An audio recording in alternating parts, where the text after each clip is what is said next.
जय हिंद बच्चों। मैं अमित कुमार अमित भौतिकी के इस यूट्यूब चैनल पर आपका स्वागत करता हूं। आज के इस वीडियो लेक्चर में हम लोग कूलाम के नियम को पढ़ने वाले हैं, जो कि वैद्युत आवेश तथा क्षेत्र का चैप्टर का लेक्चर नंबर 4 होने वाला है।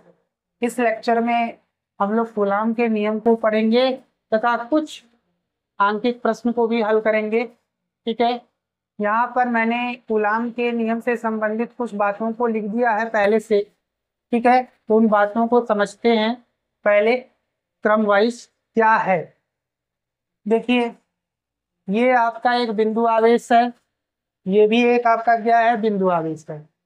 इस बिंदु आवेश का परिमाण कितना है, Q1, और इस बिंदु आवेश का परिमाण क्या है, Q2। ये जो दो बिंदु आवेश हैं आपके r दूरी पर हैं एक दूसरे से। ठीक है, यानी इनके बीच की दूरी जो है स्मॉल r है।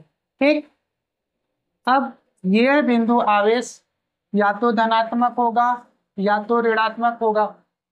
ये बिंदु आवेश या तो धनात्मक होगा या तो ऋणात्मक होगा, या तो धनात्मक या तो ऋणात्मक। ये भी बिंदु आवेश या तो धनात्मक होगा या तो ऋणात्मक। अब यदि दो बिंदु आवेश यानी ये दोनों बिंदु आवेश अगर समान प्रकृति के हुए, यानी धनावेश या धनावेश या ऋणावेश समान प्रकृति के जब होंगे तो इनके बीच में क्या लगेगा, प्रतिकर्षण, यानी एक दूसरे को प्रतिकर्षित करेंगे, प्रतिकर्षण बल इनके बीच में कार्यरत होगा। लेकिन जब विपरीत प्रकृति का होगा तो उस समय क्या काम करेगा, इनके बीच में आकर्षण बल, यानी ये एक दूसरे को आकर्षित करेंगे। ठीक है, 1 नंबर, 2 नंबर, 3 नंबर, फिर उसके बाद 4 नंबर, 5 नंबर। तो आइए कूलाम के नियम को बनाते हैं इसी से। ठीक है, F क्या है भाई, दो बिंदु आवेशों के बीच लगने वाला प्रतिकर्षण बल। Q1 Q2 क्या है, तो आवेशों के परिमाणों का गुणनफल। यह चिन्ह क्या बताता है, अनुक्रमानुपाती। यह चिन्ह क्या बताता है, व्युत्क्रमानुपाती। व्युत्क्रमानुपाती कब होगा, तो जब भी किसी राशि को एक बटे के रूप में लिखते हैं तो वहां पर व्युत्क्रमानुपाती शब्द यूज करते हैं। लेकिन जब किसी राशि को उसी के सामने लिखते हैं, जैसे यहाँ पर देखिए बटे के रूप में नहीं लिखा गया है, तो यहाँ पर आपको इसको बोलेंगे अनुक्रमानुपाती। ठीक है, तो पहला नंबर आपका ये है। तो आइए कूलाम का नियम बनाते हैं। ठीक है, कूलाम का नियम क्या है, दो बिंदु आवेशों के बीच लगने वाला आकर्षण या प्रतिकर्षण बल। 1 नंबर हो गया। आवेशों के परिमाणों के थोड़ा सा चेंज करना पड़ेगा, थोड़ा सा चेंज। आवेशों के परिमाणों के गुणनफल के अनुक्रमानुपाती तथा बिंदु आवेशों के बीच की दूरी के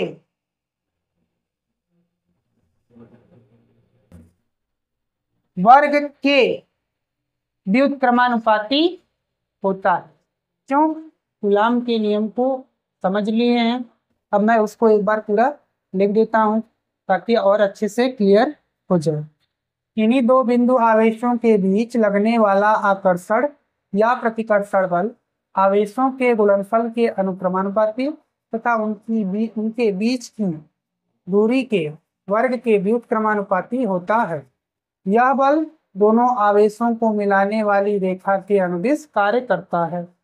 गणितीय रूप में कैसे लिखेंगे, तो माना दो बिंदु आवेश Q1 तथा Q2 एक दूसरे से r दूरी पर स्थित हैं, तब उन पर कार्यरत बल F क्या होगा, F अनुक्रमानुपाती Q1 इंटू Q2, समीकरण नंबर 1 बना दिया।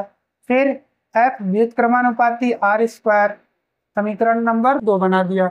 अच्छा, ये Q1 Q2 देखिए मैंने यहाँ बनाया है और उसके बीच की दूरी को दिखाया है, तो वहीं से मैंने यह लिखा हुआ है। ठीक है, समीकरण 1 तथा 2 से दोनों समीकरणों को जब मिला देंगे तो वो इस तरीके से लिख पाएंगे। ठीक है, अब इस तरीके का एरो बनाएंगे। ठीक है, बराबर करके क्या लिख देंगे, F बराबर K Q1 Q2 by r², और नीचे यहाँ बगल में लिख लेंगे कि K क्या है, K एक नियतांक है, जहाँ तो बच्चों कूलाम का नियम यह है। अब हम इस नियतांक के बारे में थोड़ी चर्चा करेंगे। यह नियतांक के बारे में, बाकी सबके बारे में मैंने चर्चा कर ली है, इसके बारे में चर्चा करेंगे।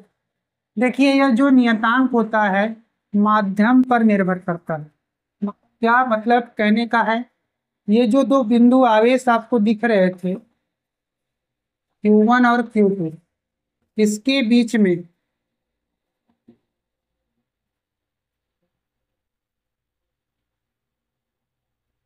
कैसा माध्यम है। तो बच्चों Q1 और Q2 के बीच में जो माध्यम होगा, अगर वह बदल जाए तो इस K का मान भी क्या हो जाएगा, बदल जाएगा। क्योंकि यह जो K है किस पर निर्भर कर रहा है, माध्यम पर निर्भर कर रहा है। तो जैसे ही हम माध्यम बदलेंगे इस K का मान बदल जाएगा। तो K का मान बदलने से देखिए बल का मान भी क्या हो जाएगा, बदल जाएगा। अगर हम इसके बीच की दूरी बदले ना, आवेशों को ना बदले, लेकिन इनके बीच का माध्यम बदल दिया जाए, तो इस बल का जो यानी जो आकर्षण बल हो या प्रतिकर्षण बल हो, उस बल का मान भी क्या होता है, बदल जाता है। ठीक है। अब इस K का मान वायु के लिए, ठीक है ना, माध्यम अगर इसके बीच में वायु हो, दो आवेशों के बीच में अगर माध्यम कैसा हो, Q1 और Q2, इसके बीच की दूरी R, और ये माध्यम कैसा हो, माध्यम वायु,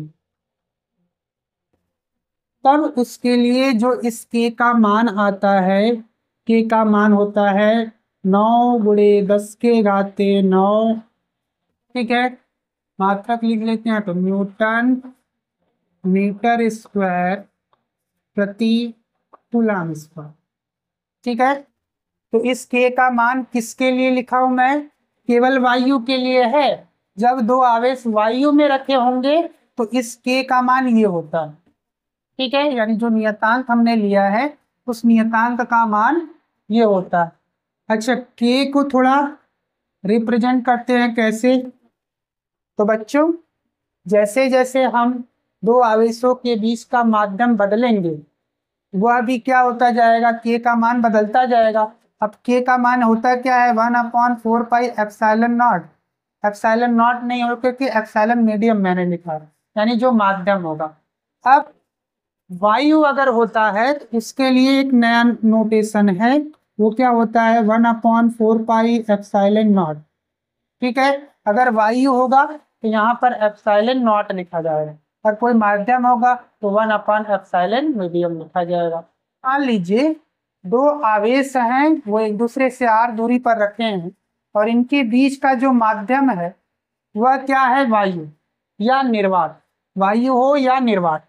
तो K का जो मान होता है, इस K का मान फिक्स होता है, वो कितना होता है, तो 9 × 10⁹ न्यूटन मीटर स्क्वायर प्रति कूलाम स्क्वायर। यह किसके लिए है भाई, तो ये वायु के लिए है।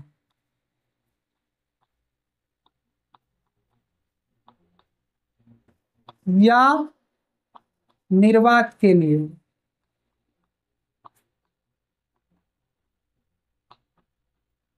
निर्वात के लिए K का मान या वायु के लिए K का मान क्या हो जाएगा, 9 × 10⁻⁹ न्यूटन मीटर स्क्वायर प्रति कूलाम स्क्वायर। यह SI पद्धति में है। ठीक है, SI पद्धति में इसका ये मान होगा। लेकिन वायु और निर्वात के लिए ही अगर हम CGS पद्धति में बात करें, CGS सेंटीमीटर ग्राम सेकंड, अगर उस पद्धति में बात करें तो इस K का मान होता है 1 dyne centimetre square ESU square. इसके बारे में हम लोग पहले लेक्चर में चर्चा किए हैं क्या है। ठीक है, डाइन आपका जो बल है उसका CGS मात्रक है। ठीक है, सेंटीमीटर आप जानते हैं मीटर का, तो 1 डाइन सेंटीमीटर स्क्वायर ESU का होल स्क्वायर। ठीक है, वर्ग। ये एप्सिलॉन m ही बताता है, ये एप्सिलॉन m ही बताता है कि दो आवेशों के बीच में कैसा माध्यम है। ठीक है, यह एक नंबर होता है। ठीक है, तो यह अलग अलग माध्यम के लिए अलग अलग होता है। ठीक है, लेकिन वायु के लिए इसका मान जो होता है एप्सिलॉन नॉट से इसको प्रदर्शित करते हैं। वायु के लिए क्या होता है, इसका मान इस मीडियम का नहीं, यानी जो दो आवेशों के बीच में वायु अगर माध्यम है तब वो क्या होगा, तो 8.85 गुणे 10⁻⁻12 सेंटीमीटर स्क्वायर प्रति न्यूटन मीटर स्क्वायर। ठीक है, अब इसको नाम क्या दिया गया है, तो अगर वायु होगा या निर्वात होगा, दो आवेशों के बीच में जो माध्यम है वो वायु हो या निर्वात हो, तब उसको बोलते हैं, इस एप्सिलॉन नॉट को नाम दिया गया है निर्वात की वैद्युतशीलता। एप्सिलॉन नॉट की विमा क्या हो, पूछा भी जाता है बोर्ड एग्जाम में कि एप्सिलॉन नॉट की विमा क्या होगी। तो जरा ध्यान से देखिए, अगर मैं इसको थोड़ा सा खोल करके लिख दूं, थोड़ा ओपन करके लिख दूं, 1/4 pi epsilon naught Q1 Q2 by r. ठीक है, अब देखिए यहाँ से एप्सिलॉन नॉट को मैं अलग कर लेता हूँ एक side. Epsilon naught is equal to Q1 Q2 बटे में 4 पाई, ठीक है, एफ आर स्क्वायर। अब सबकी विमा लिखना है, तो एप्सिलॉन नॉट की अगर विमा लिखनी होगी तो यहाँ से देखिए क्या आएगा, मैं लिख रहा हूँ Q1 की विमा लिखूंगा, Q2 की विमा लिखूंगा, 4 पाई इसकी विमा लिखूंगा, F की विमा लिखूंगा और आर स्क्वायर की विमा लिखूंगा। जरा सा देखिए Q1 और Q1 भी आवेश है, Q2 भी आवेश है, और Q1 Q2 दोनों आवेश हैं। आवेश की विमा होती है AT, आवेश की विमा AT, और यहाँ पे हो जाएगा AT, ठीक है, डिवाइडेड बाई 4 पाई एक नियतांक है तो इसकी विमा 1 हो जाएगी। ठीक है, बल की विमा क्या हो जाएगी, तो MLT-2, बल की विमा लिख दिया मैंने MLT-2। अच्छा, ये दूरी है तो दूरी के लिए हो जाता है L स्क्वायर। जब इसको हम सॉल्व करेंगे, चलिए सॉल्व करते हैं।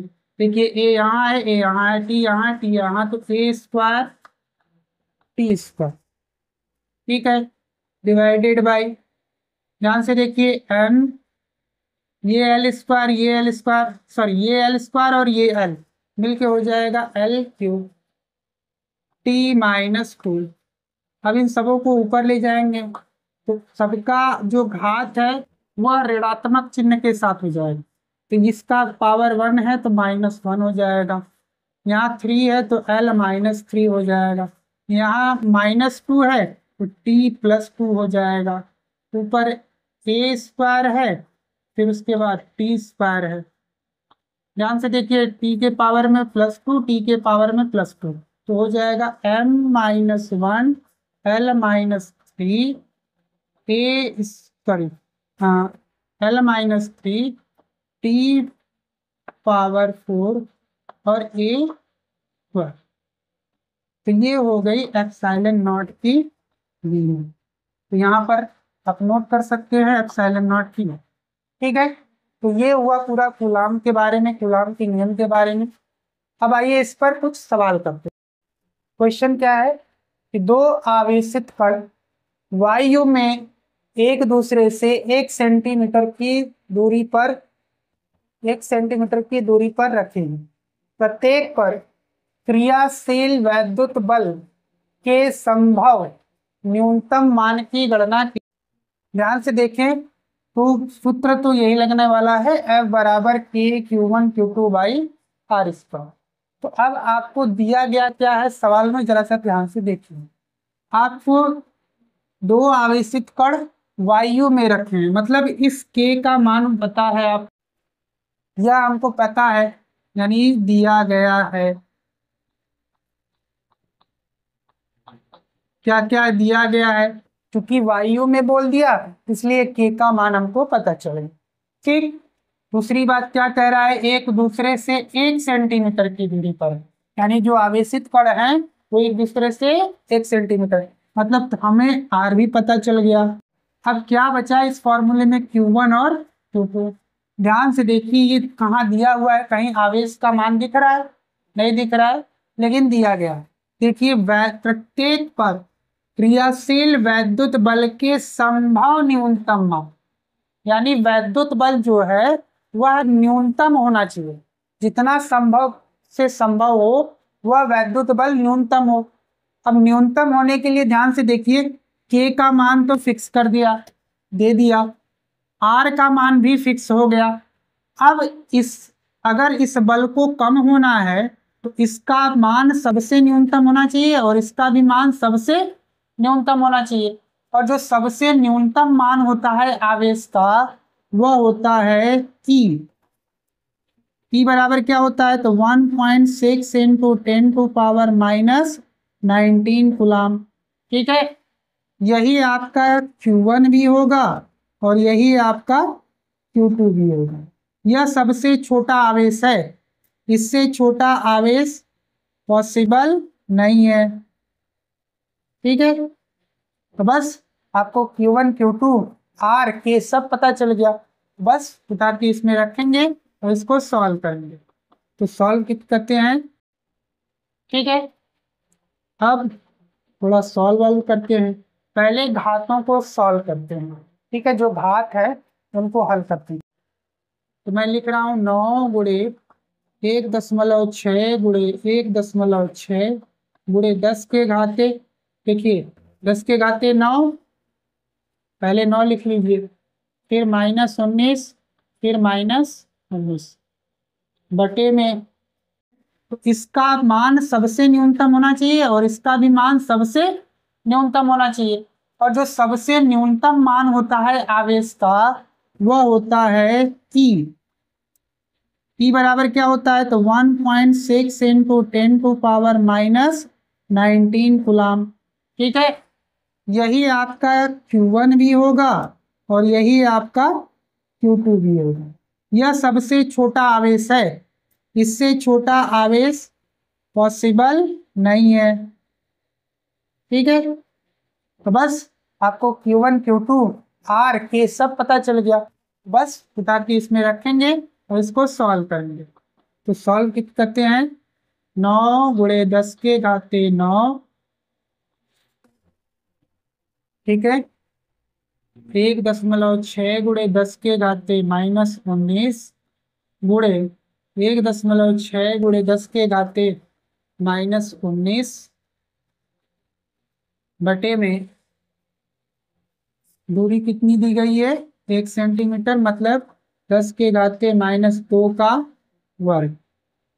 ठीक है, अब थोड़ा सॉल्व करते हैं। पहले घातों को सॉल्व करते हैं। ठीक है, जो घात है उनको हल करते हैं। देखिए यहाँ 10 के घाते -19 है और यहाँ भी 10 के घाते -19 है। अच्छा, जब घात आधार समान होता है, घात बराबर होता है, आधार समान है, आधार अगर समान रहेगा तो घातों को क्या किया जाता है, जोड़ दिया जाता है। देखिए यहाँ -19 है और यहाँ भी -19 है, जोड़िए तो कितना आएगा। अच्छा यहाँ 10 है, यहाँ भी, मतलब इसका घात और इसका घात जोड़ा जा सकता है। तो मैं लिख रहा हूँ 9 गुणे 1.6 गुणे 1.6 गुणे 10 के घाते। देखिए 10 के घाते 9, पहले 9 लिख लीजिए, फिर -19, फिर -19 बटे में। देखिए यहाँ पर घात के घात है, तो जब घात के घात रहेगा तो इन दोनों का क्या हो जाता है, गुणा। तो गुणा करेंगे तो 10 के घाते -4। अब इसको ऊपर ले जाएंगे तो जो घात था, जो घात का चिन्ह होता है वह बिल्कुल विपरीत हो जाता है। तो चलिए ऊपर ले जाएंगे तो क्या हो जाएगा। अब इन सब को जब सॉल्व कर लेंगे तो हमको एक वैल्यू मिलती है, ठीक है, 23.04 गुणे 10 के घाते -25 न्यूटन। बच्चों अपने अगले सवाल पर चलते हैं। सवाल क्या कह रहा है कि निर्वात में दो धनावेश एक दूसरे से 0.1 मीटर की दूरी पर स्थित हैं। यदि इनके बीच कार्यरत वैद्युत बल 18 न्यूटन हो तथा दोनों आवेशों का योग 9 माइक्रोकूलाम हो तो दोनों आवेशों के अलग अलग मान ज्ञात कीजिए। दिया क्या क्या गया है, दिया गया है, ठीक है, क्या क्या दिया गया है। चलिए, निर्वात में मतलब इस के का मान तो फिक्स हो गया, ठीक है। अच्छा, दो धनावेश है एक दूसरे से 0.1 मीटर, मतलब आर की वैल्यू दे दी गई है 0.1 मीटर। देखिए यहाँ पर मीटर है, यहाँ भी मीटर है, दोनों एसआई में है, ठीक है, तो बदलने की जरूरत नहीं है, ठीक है। यदि इनके बीच कार्यरत वैद्युत बल 18 न्यूटन, बल मतलब एफ की बात कर रहा है, एफ कितना है 18 न्यूटन, ठीक हो, तथा दोनों आवेशों का योग Q1 प्लस Q2 9 × 10⁻⁶ कूलाम, ठीक। अच्छा, माइक्रो कूलाम हो तो दोनों आवेशों के अलग अलग मान ज्ञात कीजिए। कितनी चीजें दी गई हैं आपसे, दोनों आवेशों के अलग अलग, मतलब Q1 की वैल्यू पूछ रहा है और Q2 की वैल्यू पूछ रहा है। तो देखिए क्या क्या किया जा सकता है। देखिए F है, R है, K है, तो इस समीकरण में पहले रखते हैं, ठीक है। लिख देता हूँ 9 × 10⁻⁹ Q1 Q2 बटे में, इसको क्या लिखा जा सकता है 1/10 का वर्ग। अब 1 का स्क्वायर 1 होगा, 10 का स्क्वायर 100 हो जाएगा, तो ये ऊपर चला जाएगा, हो जा 9 × 10⁻⁹ और 100 है तो 10⁻2 हो जाएगा, ठीक है। अब यहाँ से Q1 × Q2, देखिए आधार क्या है समान है, तो घात क्या करेंगे जोड़ देंगे, ठीक है, जोड़ दीजिए। तो 9 × 10⁻11 Q1 Q2, ठीक है। इधर आपका 18 न्यूटन चला आ रहा है, ठीक। अब यहाँ से Q1 और Q2 क्या आ जाएगा, जरा सा बताइए। ये आ जाएगा 9 के 9, 9×18, ठीक है। तो अच्छे से लिंक अच्छा बन गई 9, तो अगले वाले स्टेप में कर लेते हैं, ठीक है। 18/9 × 10⁻11, ठीक है, 9×18 आएगा, फिर 2 × 10⁻⁻11, ये आया है Q1 और Q2 का गुणनफल। तो बच्चों मिटा दिया है, ऊपर हल कर लेते हैं इसको। अब आगे देखिए, हमको ये चीज दिया हुआ है Q1 + Q2 और Q1 Q2 दो चीजें पता है, तो हम क्या करेंगे Q1 - Q2 ये निकालने की कोशिश करेंगे। Q1 - Q2 ये निकालना चाह रहे हैं, क्यों? क्योंकि Q1 + Q2 पता है, हम Q1 - Q2 अगर निकाल लेंगे तो हम आसानी से Q1 Q2 निकाल सकते हैं। अब कैसे निकालेंगे, तो हम इधर क्या करते हैं वर्ग, तो Q1 - Q2 = इसका वर्ग क्या होगा भाई, तो ये हो जाएगा Q1² + Q2², ठीक है, -2 Q1 Q2, ठीक है। अब मैं इसको थोड़ा सा अलग तरीके से लिखूंगा, थोड़ा सा अलग। ये जो चीज है इसको मैं लिख रहा हूं, ध्यान से देखिए। अगले स्टेप Q1² + Q2², इसको लिख रहा हूं, -4 Q1 Q2 + 2 Q1 Q2। ध्यान से देखिए, -4 Q1 Q2 + 2 Q1 Q2, दोनों को मिला देंगे तो -2 Q1 Q2 आ जाएगा। वो ऊपर वाली ही चीज यहाँ लिखी हुई है। अब मैं क्या करता हूँ, ध्यान से देखिए, Q1 square plus Q2 square plus 2Q1 Q2। ये तो हमको पता है कि Q1 प्लस Q2 का होल स्क्वायर है। Q1 square plus Q2 square plus 2Q1 Q2 हो जाएगा Q1 प्लस Q2 का होल स्क्वायर। तो यहाँ पर लिखूंगा Q1 प्लस Q2 का होल स्क्वायर पूर्ण, ठीक है, माइनस 4Q1 Q2, ठीक है। अच्छा, Q1 प्लस Q2 तो हमको पता है भाई, Q1 प्लस Q2 देखिए यहाँ पर पता है, उसको लिख देते हैं। तो 9 गुणे 10 के घाते -6 का वर्ग माइनस, अब 4 तो नियतांक ही है। अब Q1 Q2 का भी मान हमको पता चल गया, देखिए यहाँ से तो लिख सकते हैं इसको, 2 गुणे 10 के घाते -11, ठीक है। यहाँ तक हम ले आए। तो अब इस तरीके से यहाँ पर सारी वैल्यूज पता चल जाएंगी। इस साइड में लिख देता हूँ। तो Q1 माइनस Q2 का whole square is equal to, देखिए ये करेंगे वर्ग तो 9 9 81,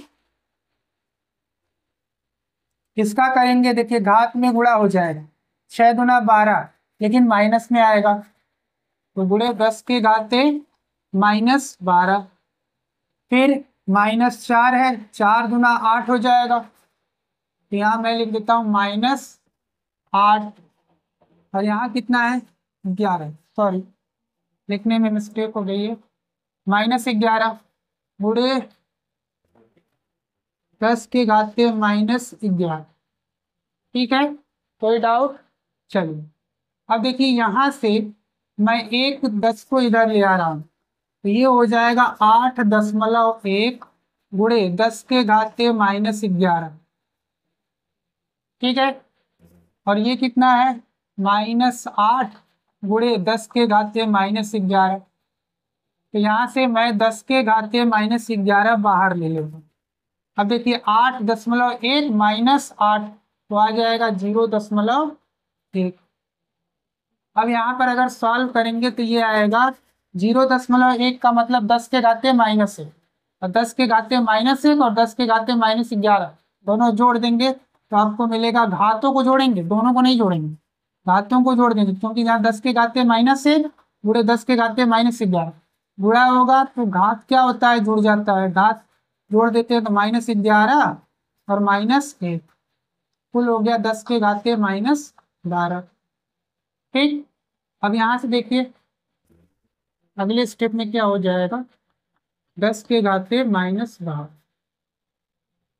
ठीक है। यहाँ पर हो गया Q1 प्लस Q2 का होल स्क्वायर। अब अगले स्टेप में क्या हो जाएगा, Q1 plus Q2, sorry Q1 minus Q2 है, ठीक है। Q1 माइनस Q2 कर लेते हैं, ये आ जाएगा करणी में 10 के घाते -12। जब इसको सॉल्व करेंगे तो ये आएगा Q1 प्लस माइनस Q2 बराबर 10 के घाते -6, ठीक है। अब ये कैसे आया है तो इस चीज को देख लीजिए, इधर कहीं, इधर बता देता हूँ। इसका करणी लगाने का मतलब है 10 के घाते -12 के पावर 1/2। अब इन दोनों का गुणा कर दीजिए, 10 के घाते -12 गुणे 1/2, 6 दूना 12, 10 के घाते -6, इस तरीके से वो आ जाए। देखिए Q1 माइनस Q2 पता चल गया है और Q1 प्लस Q2 पता चल गया है, दोनों चीजें पता चल गई हैं। तो मैं Q1 प्लस Q2 और Q1 माइनस Q2 को छोड़ करके बाकी सभी चीजें मिटा देता हूँ, जो कि मैं इधर कल मिटा दे रहा हूँ, ठीक है। आप पहले देख लीजिए, स्क्रीनशॉट ले लीजिए, फिर इसके बाद मैं मिटाता हूँ। Q1 प्लस Q, 9 गुणे 10 के घाते -6, और उधर देखें तो Q1 माइनस Q2 क्या है, और देखिए वहां 10 के घाते -6 लिखा हुआ, तो मैं उसको वो 1 गुणे 10 के घाते -6 लिख सकता हूँ, कोई दिक्कत नहीं है, आप भी समझ रहे होंगे। अब देखिए Q1 प्लस Q2, यहाँ प्लस में है, ये माइनस में है, Q1 माइनस Q2, सीधे जोड़ेंगे तो ये कटा खत्म हो जाएगा, तो हो जाएगा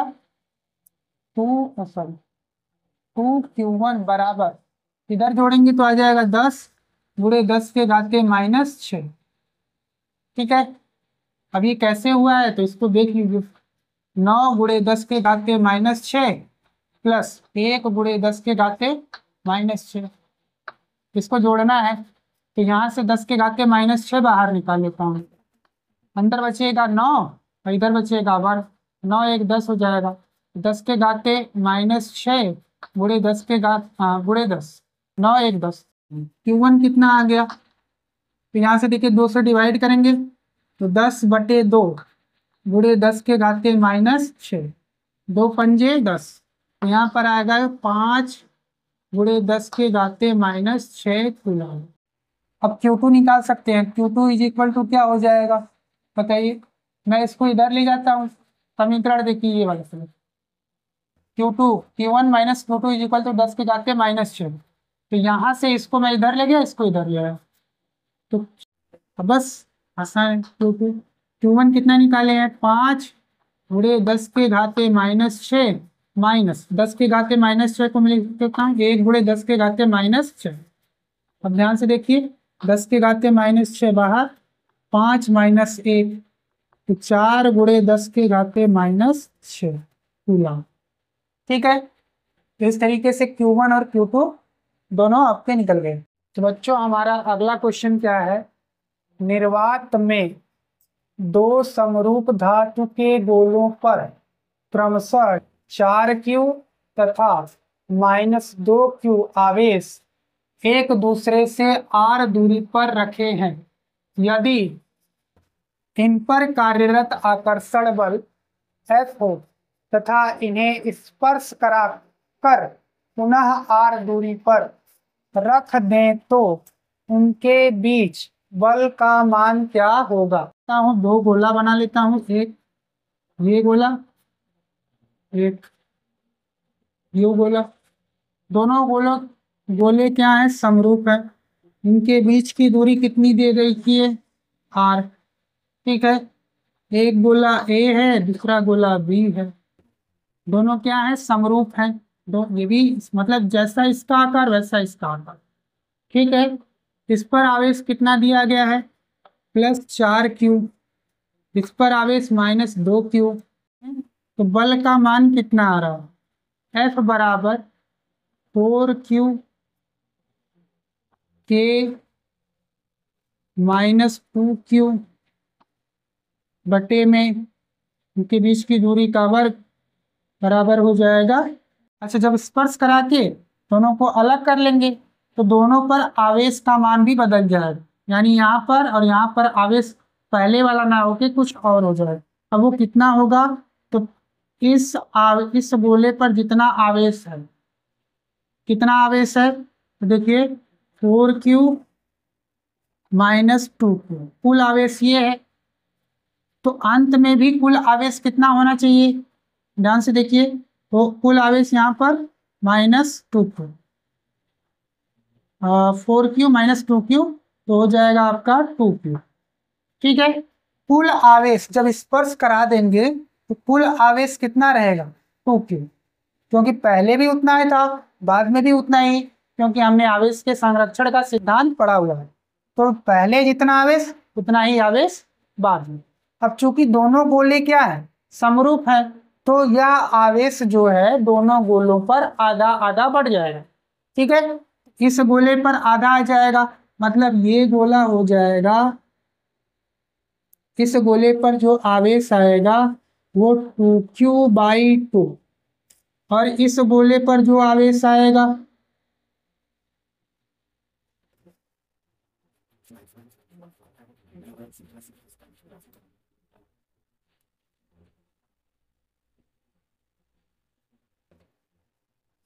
तो दोनों गोलों पर आवेश का मान बढ़ जाएगा, इस पर कुल आवेश का आधा हो जाएगा, इस पर कुल आवेश का आधा, मतलब 2Q/2।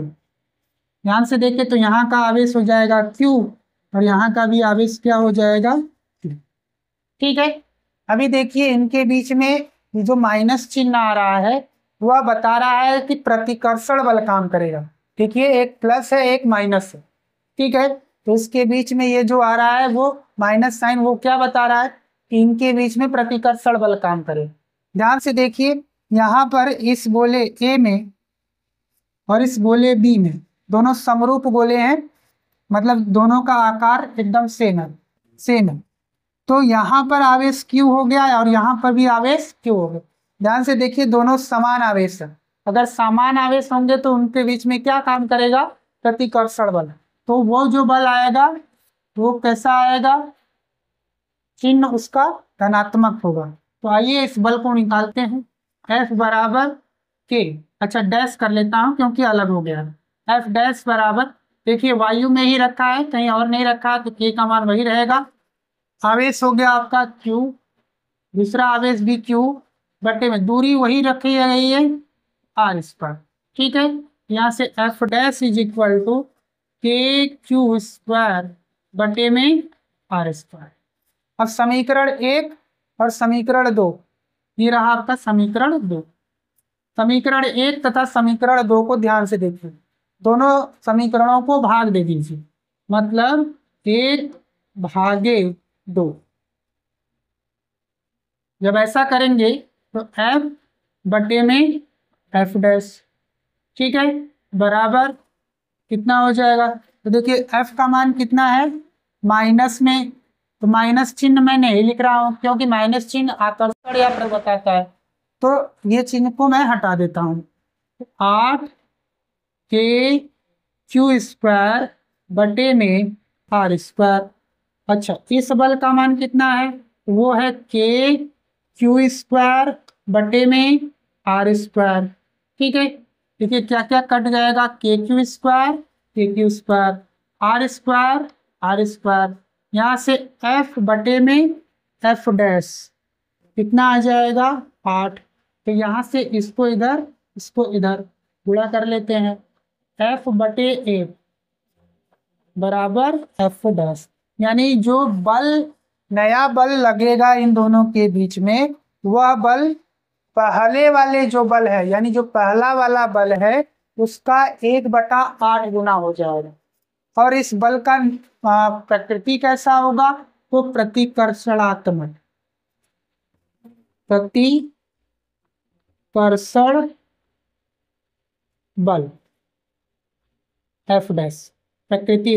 तो अगला सवाल क्या है बच्चों, कुचालक पदार्थ से बने दो गोलों को आपस में रगड़ने पर एक दूसरे से रगड़कर, अच्छा आपस में रगड़कर एक दूसरे से 1 सेंटीमीटर की दूरी पर रख देते हैं। यदि इनके बीच कार्यरत बल 0.1 न्यूटन हो तो रगड़ने के बाद एक गोले से दूसरे गोले पर कितने इलेक्ट्रॉन स्थानांतरित अंश। क्या है, मान लीजिए दो गोला है, एक गोला ये दूसरा गोला ये, इनको आपस में रगड़ दिया गया। जब रगड़ देंगे तो यहाँ का इलेक्ट्रॉन यहाँ चला जाएगा, या हो सकता है कि यहाँ का इलेक्ट्रॉन यहाँ आ जाए, ठीक है। कुल मिला के कहने का मतलब है कि एक गोले से दूसरे गोले पर इलेक्ट्रॉन का स्थानांतरण होगा।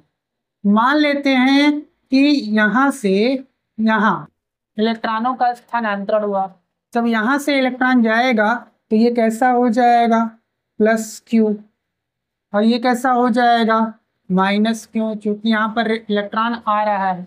अच्छा मान लेते हैं कि N इलेक्ट्रॉन यहाँ से यहाँ ट्रांसफर हुए, कितने ट्रांसफर हुए N, माना N इलेक्ट्रॉन A गोले से B गोले पर स्थानांतरित हुए, तो A गोला आपका धनात्मक हो जाएगा, B गोला ऋणात्मक होगा।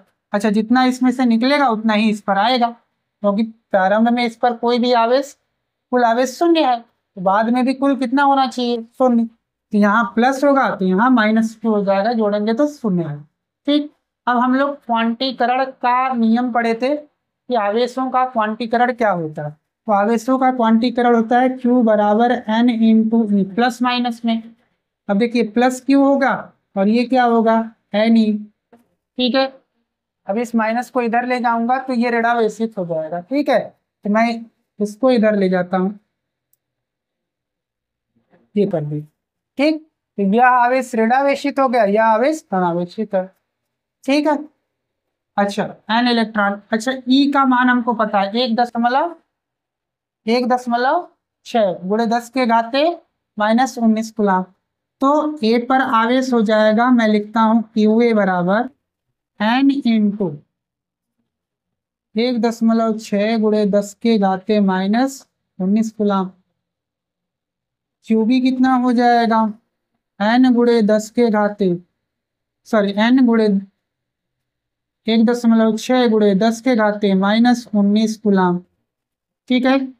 अब ये प्लस में है और ये किस में होगा, माइनस में। तो अभी हम केवल बल का परिमाण निकालना चाह रहे हैं, इस वजह से इस साइन को नहीं लेंगे। ठीक है।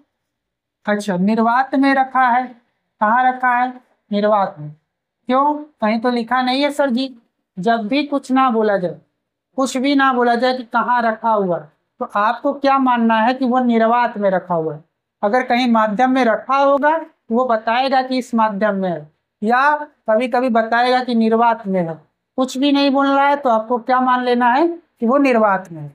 अगर निर्वात में है तो के का मान भी फिक्स है, 9 × 10⁻⁹ न्यूटन मीटर स्क्वायर प्रति कूलम स्क्वायर। ठीक है। अब बल बल भी दिया हुआ है, एफ एफ का मान दिया है 0.1 न्यूटन। ठीक है। तो क्यू पता है, मतलब Q1 Q2 के एफ। ठीक, और कुछ दिया, हाँ दूरी भी दिया हुआ है, दूरी भी दिया है, दूरी भी लिख लीजिए। आर बराबर कितना सेंटीमीटर, 1 सेंटीमीटर। तो इसको 1 सेंटीमीटर, इसको किस में लिख लेता हूँ, एसआई में। तो 0.0 नहीं, 10⁻⁻2 मीटर। ठीक है, मीटर लिख लेता हूँ हिंदी में, कहीं कहीं मिला के चलता रहेगा। तो सेंटीमीटर और मीटर। ठीक है। अच्छा, तो ये हो गया। बस क्या करना है, बल कूलाम के नियम का सूत्र क्या है, कूलाम के नियम। अब जो जो दिया हुआ है वो रख दीजिए। आइए, तो बच्चों इसका गुणा मैं इसमें करता हूँ, गुणा करूंगा तो क्या आएगा, देखिएगा यहाँ पर 10⁻⁻4 और एक 10⁻⁻1, तो हो जाएगा 10⁻⁻5 बटे में, ठीक है 10⁻9, 10⁻⁻19 -19, तो आपका हो जाएगा 10⁻⁻38 और -38 में 10⁻⁻29। ठीक है, तो 10⁻⁻29 हो जाएगा। अब 16 256 हो जाएगा। ठीक है ना, आपका 56। अच्छा, गुणे 9 में भी है, गुणे 9। ठीक है, कोई डाउट।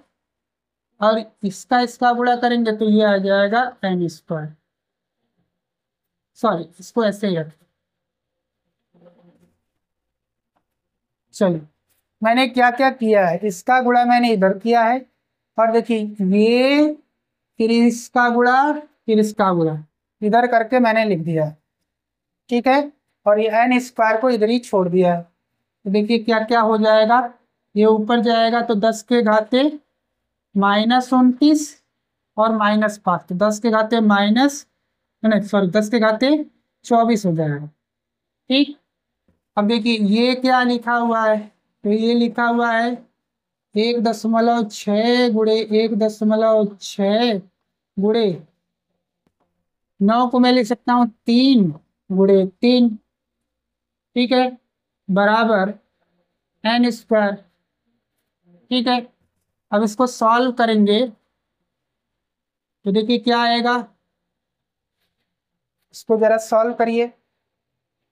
तो 1.6 सॉल्व करेंगे तो ये करड़ी में हो जाएगा n², सॉरी n बराबर करड़ी में 10⁻24 बटे में 1.6 गुणे 1.6 गुणे 3 गुणे 3।